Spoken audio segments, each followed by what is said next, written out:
तो हम लोग स्टार्ट करते हैं अब एनसीईआरटी का क्लास 8 का चैप्टर है ये फ्रिक्शन।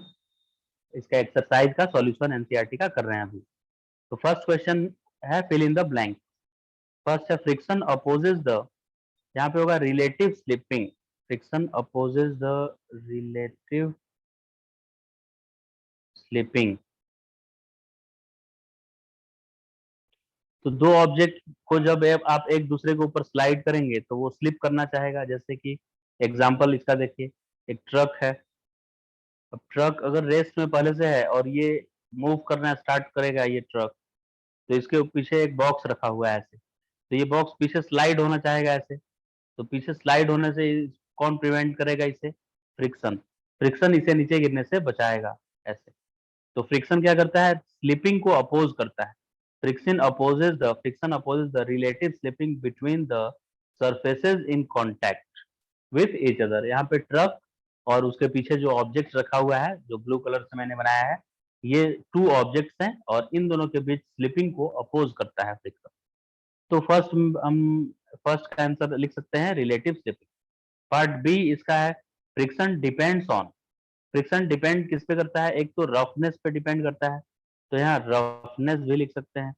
रफनेस ऑफ सरफेसेस, दोनों सरफेस के बीच कितना रफ वो सरफेस है, उनके बीच रफनेस पे डिपेंड करता है कि फ्रिक्शन कितना एक्ट करेगा दोनों ऑब्जेक्ट के बीच।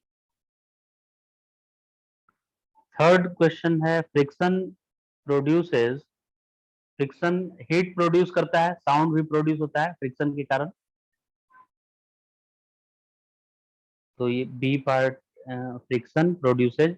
आप हीट भी लिख सकते हैं इसमें और साउंड भी लिख सकते हैं। हीट भी आंसर सही है और साउंड भी लिखेंगे तो भी सही है। फिर ये D part, sprinkling of powder on carrom board, फिर फ्रिक्शन लिखा है, तो ये रिड्यूस करता है फ्रिक्शन, तो यहाँ लिखेंगे रिड्यूसेस फ्रिक्शन। रिड्यूसेस, क्योंकि आप पाउडर स्प्रिंकल करते हैं कैरम बोर्ड के ऊपर, तो स्लाइडिंग को रोलिंग में कन्वर्ट कर देता है। पाउडर में क्या होता है? स्मॉल स्मॉल स्फेरिकल पार्टिकल्स होते हैं, उसके ऊपर आपका स्ट्राइकर क्या करता है? रोलिंग करने लगता है। वो पार्टिकल्स रोलिंग कराने लगते हैं उस स्ट्राइकर को, तो स्लाइडिंग के जगह पर रोलिंग हो जाता है और rolling friction is less than sliding friction. तो सी डी पार्ट का आंसर हो गया it reduces friction. Part E है sliding friction is dash than static friction. Sliding friction का वैल्यू क्या होता है? कम होता है, लेस यहाँ पे लिखना है, लेस देन स्टैटिक। अब स्टैटिक भी होगा तो भी सही है, और इसके जगह पर आप ज्यादा प्रिसाइज लिखेंगे तो लिमिटिंग भी लिख सकते हैं। लिमिटिंग मतलब यहाँ लिमिटिंग रहना चाहिए स्टैटिक फ्रिक्शन की जगह पर, या रहना चाहिए maximum value of static friction. तो स्लाइडिंग फ्रिक्शन क्या होता है? स्टैटिक फ्रिक्शन के मैक्सिमम वैल्यू से कम होता है, तो इसमें लेस होगा आंसर इसका, लेस। सेकेंड क्वेश्चन अब क्लियर करते हैं, ये लेस हो गया इसका आंसर। सेकेंड पार्ट में है four children were asked to arrange forces due to rolling static sliding. जब भी स्टैटिक की बात होगी तो हम लोग मैक्सिमम स्टैटिक लेंगे, स्टैटिक की मैक्सिमम वैल्यू को कंसिडर करेंगे। तो four children were asked to arrange forces due to rolling static and sliding friction in a decreasing order. Their arrangement are given below. Choose the correct arrangement.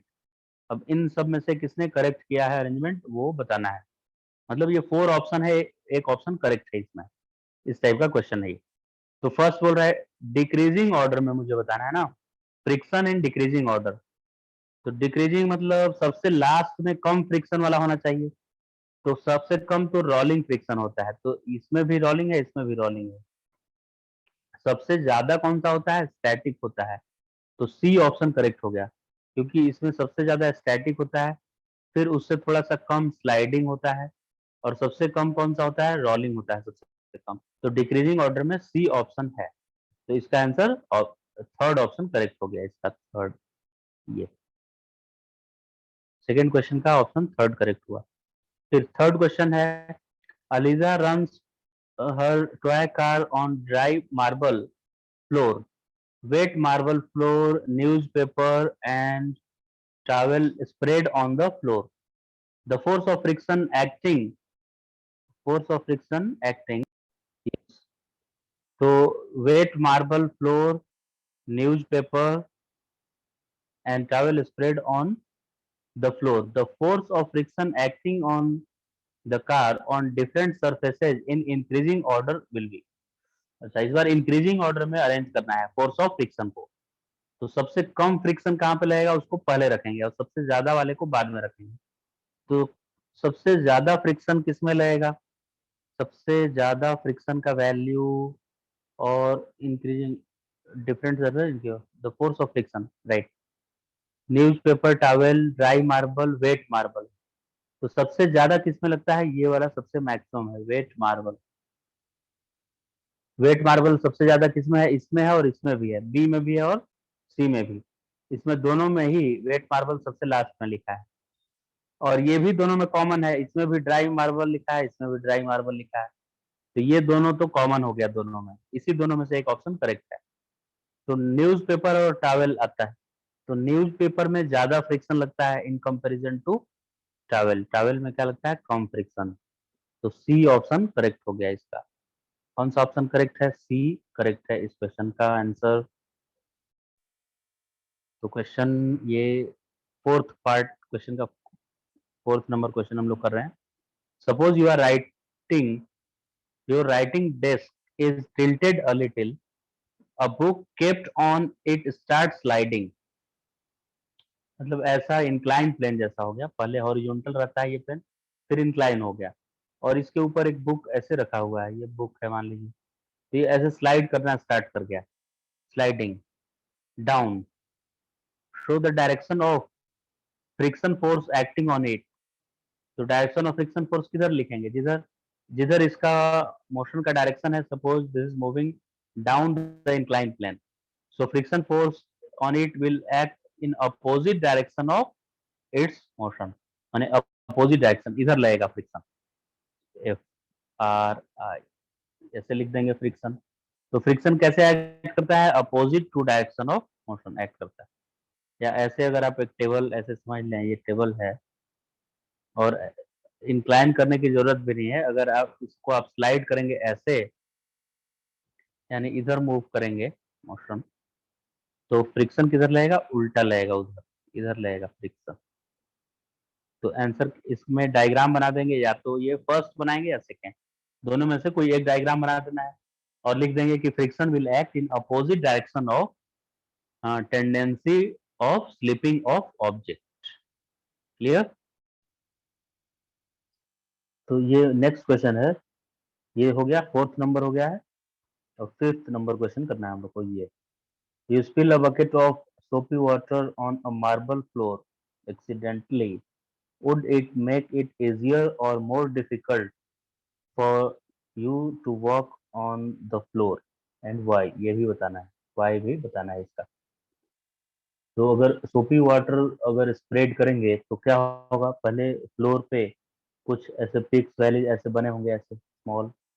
अब इस पे सोपी water को अगर spread करें हम लोग, तो उसमें आकर ये जो वैलीज है उसमें आकर भर जाएगा। वो दूसरे कलर से हम ब्लू कलर से बनाते हैं, इसमें आकर भर जाएगा ये।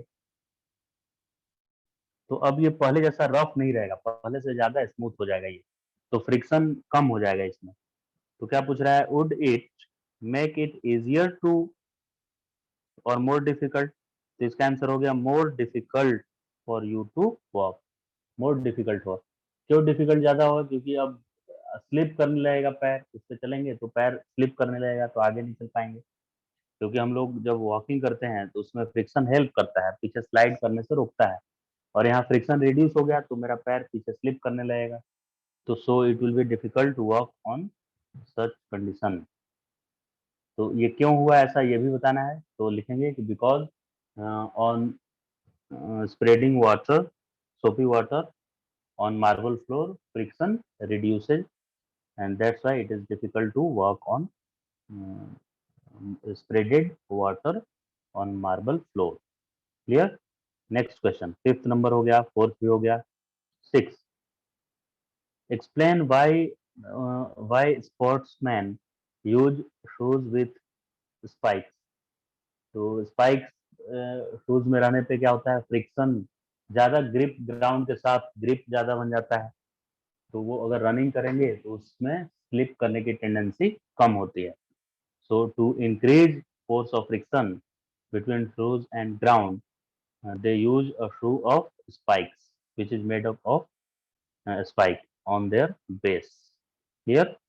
तो इससे फ्रिक्शन इंक्रीज किया जाता है स्पाइक्स बनाकर। सेवेंथ है, Iqbal has to push a lighter box and Seema has to push a similar heavier box on the same floor. Who will have to apply a large force and why? एक lighter box है, एक heavier box है, तो दोनों बना लेते हैं। ये ब्लू कलर से मान लीजिए बनाया एक लाइटर बॉक्स, और इससे एक हैवी बॉक्स बनाया इससे। तो हैवी बॉक्स जब ग्राउंड पे रखेंगे तो ये ज्यादा ग्रिप बना लेता है। इसका पिक्स एंड वैलीज और ग्राउंड का जो पिक्स एंड वैलीज है वो ट्रैप हो जाता है एक दूसरे में, या इंटरलॉकिंग हो जाता है इनके बीच। तो ज्यादा हैवी मास रहने से इंटरलॉकिंग भी स्ट्रॉन्ग इंटरलॉकिंग होता है। तो सेकेंड कंडीशन में हैवी मास को पुश करने में ज्यादा प्रॉब्लम होगा, मतलब ज्यादा अपोजिशन फेस करना पड़ेगा, फोर्स ऑफ फ्रिक्शन ज्यादा लगेगा। तो आंसर क्या हो गया इसका कि lighter box Seema has to push similar heavier box, so Seema has to apply a large force to move that object. तो हैवी ऑब्जेक्ट रहेगा तो लार्ज फोर्स लगाना पड़ेगा। तो फ्रिक्शन किन फैक्टर्स पे डिपेंड कर रहा है, एक रफनेस पे डिपेंड करता है और एक वेट पे भी डिपेंड करता है। हैवी वेट रखेंगे तो ज्यादा ग्रिप बना लेता है ग्राउंड के साथ, तो ज्यादा फोर्स ऑफ फ्रिक्शन लगेगा। क्लियर? तो सीमा को ज्यादा लगाना पड़ेगा फोर्स। नेक्स्ट है, explain why the sliding friction is less then the static friction. Sliding friction static friction से कम क्यों है?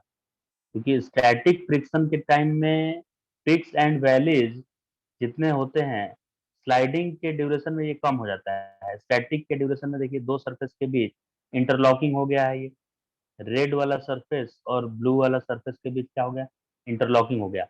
ये अभी स्टैटिक कंडीशन में है। जब ये मूव करेगा तो इसको मूव करने के लिए क्या होना पड़ेगा, यहाँ ये मूव करने के लिए जो ब्लू वाला सरफेस शार्प एज निकला हुआ है वो ऐसे हो जाएगा ब्रेक करके, मतलब ऐसा सरफेस हो जाएगा ऊपर ऐसे, और नीचे जो ऐसे ऐसे निकल जाएगा। अब ऐसे जो शार्प टिथ जैसा बना हुआ था नीचे, वो अब ऐसा टूट टूट कर ब्रेक होकर ऐसा हो जाएगा, ये ब्रेक हो जाएगा ऐसे। फिर रेड वाला भी ब्रेक होकर थोड़ा स्मूथ हो जाएगा। तो स्लाइड करते समय फ्रिक्शन रिड्यूस हो जाता है। तो यही बोला था कि explain why the sliding friction is less then static, because during sliding friction, peaks and valleys, there are wear and tear in uh, surfaces in contact. So less interlocking, there will be a less amount of interlocking between two surfaces. That's why uh, sliding friction is slightly less than maximum value of static friction. Is it clear? Next question है, ये sliding static हो गया, ये 8 हो गया। 9 number, next है 9।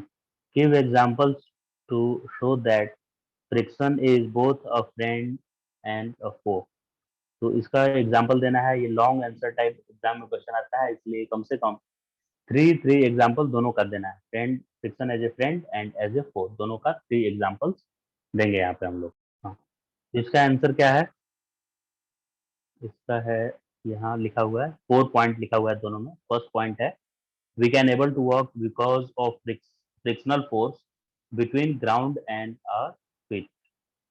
Friction force के कारण ही हम लोग चल पाते हैं। ग्राउंड और हमारे पैरों के बीच जो फ्रिक्शन फोर्स लगता है उसी के कारण हम लोग चल पाते हैं।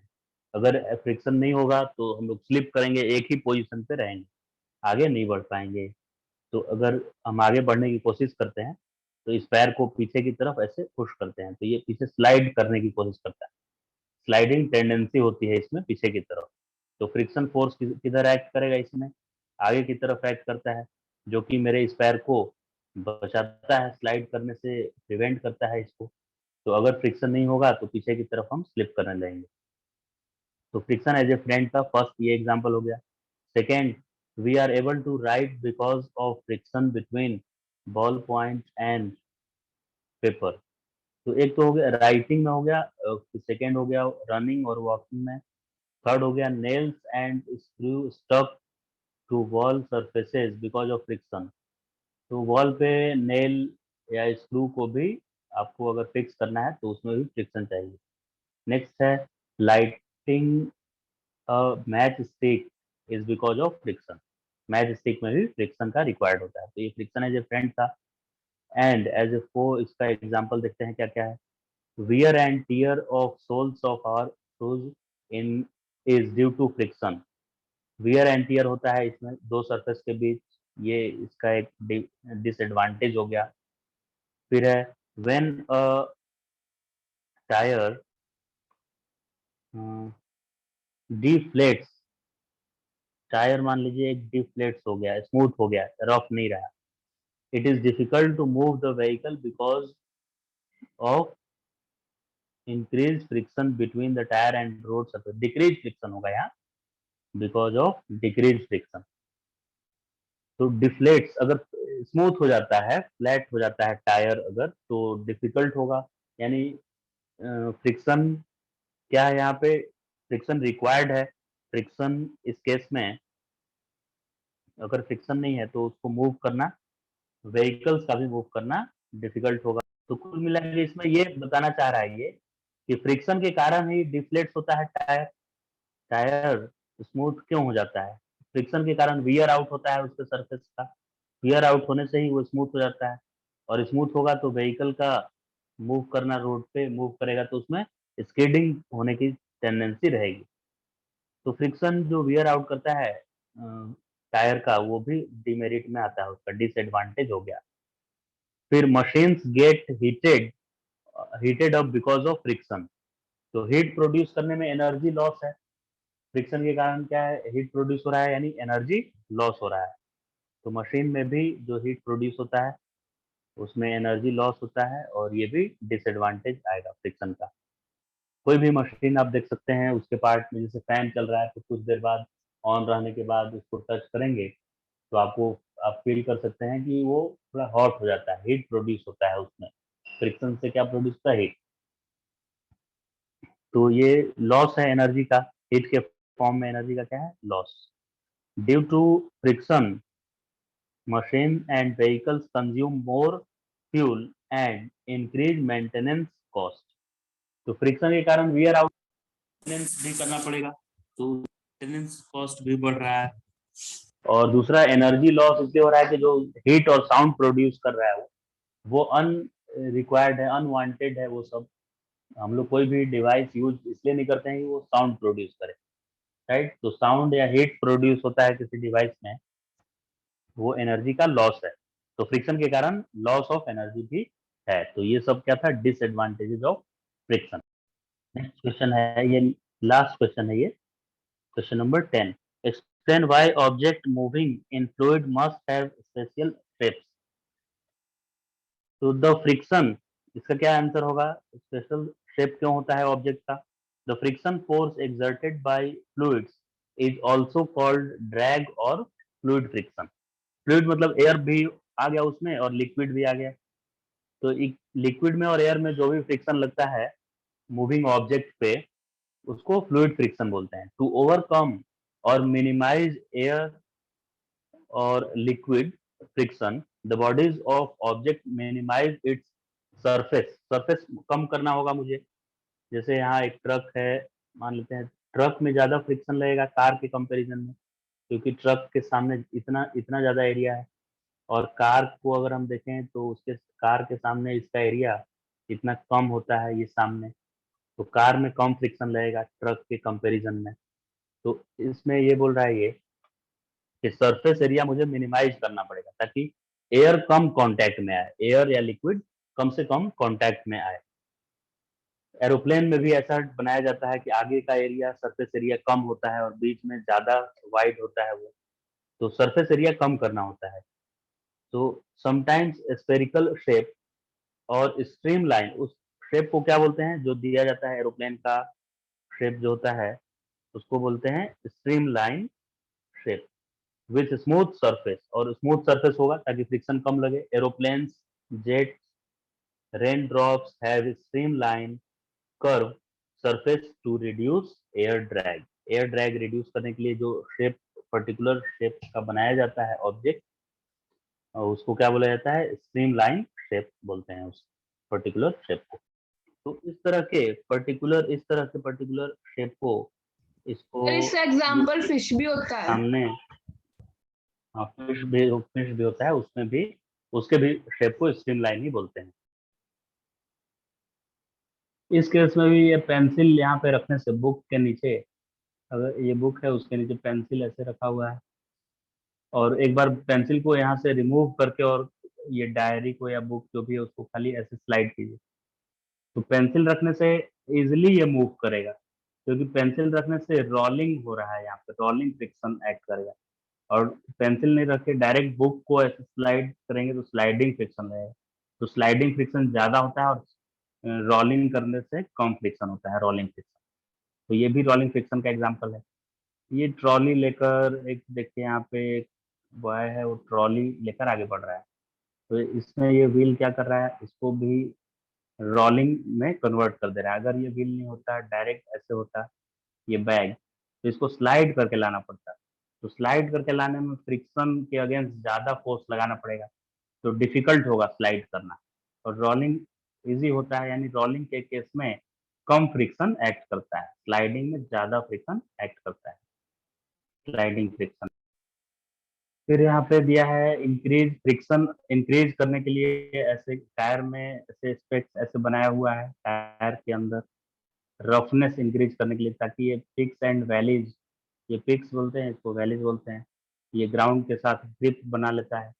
कैरम बोर्ड के ऊपर हम लोग सीख लिए हैं कि पाउडर स्प्रेड करते हैं इसके ऊपर, ताकि ये स्ट्राइकर इजिली मूव कर सके, रोलिंग फ्रिक्शन में कन्वर्ट हो जाए। और पाउडर स्प्रेड नहीं करेंगे तो वो स्लाइडिंग फ्रिक्शन एक्ट करेगा। तो ये सब एग्जांपल है फ्रिक्शन रिड्यूस कैसे किया जाएगा।